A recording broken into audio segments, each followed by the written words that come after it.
Oh boy, here we go again, another Gaza evacuation. It's like a recurring nightmare that never seems to end. So, the situation in Gaza, it's as tense and volatile as ever. Yeah, it's about as fun as a root canal, but with a lot more at stake. Israel, citing Hamas activity, issued another round of evacuation orders in central Gaza. This has become an all-too familiar scene. That's right, folks, pack your bags and get out of your homes. Again, the urgency is palpable. Imagine having to flee your home with just the clothes on your back. No time to gather cherished memories or essential items.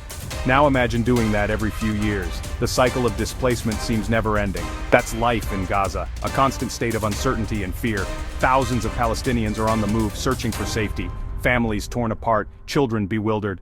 The problem is, there isn't much safe space left in Gaza. Every corner seems to be under threat. It's like trying to find a parking spot in New York City on a Saturday night. Nearly impossible and incredibly stressful. The designated humanitarian zones, well, they're facing shelling too. Nowhere is truly safe because nothing says humanitarian like the threat of artillery fire. It's a grim reality. Over 150,000 people are displaced.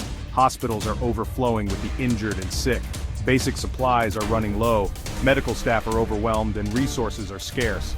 It's a humanitarian crisis brewing faster than a pot of bad coffee. The situation is dire and deteriorating rapidly, and as always, it's the innocent civilians who are caught in the middle. They bear the brunt of the conflict, with no end in sight.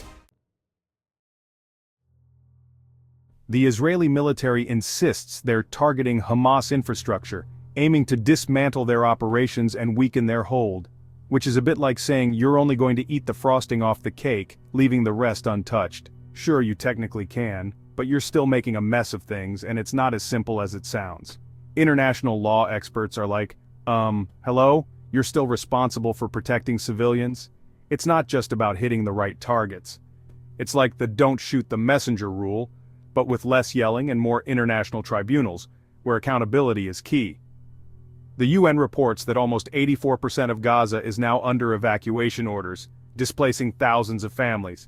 That leaves about 16% that's considered safe, which is a very small area for so many people. Which, let's be honest, is about the same percentage of people who actually enjoy fruitcake. Not a lot. This mass exodus is making it nearly impossible to get aid to those who desperately need it, creating a humanitarian crisis. It's like trying to deliver a pizza during a citywide blackout. You know where it needs to go, but getting there is a whole different story. Deir el-Balah, once considered a relatively safe haven, is now a dangerous combat zone.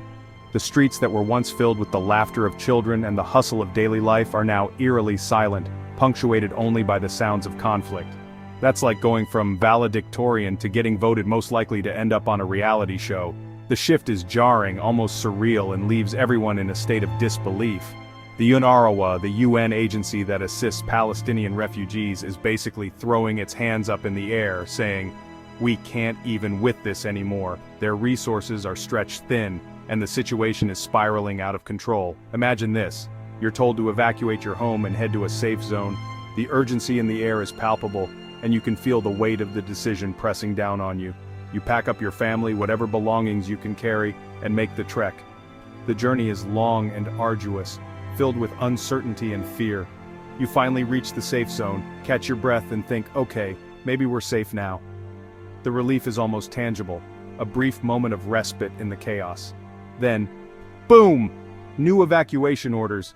The sense of safety is shattered in an instant, replaced by a fresh wave of panic and confusion.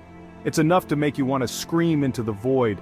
The emotional toll is immense, leaving you feeling helpless and overwhelmed.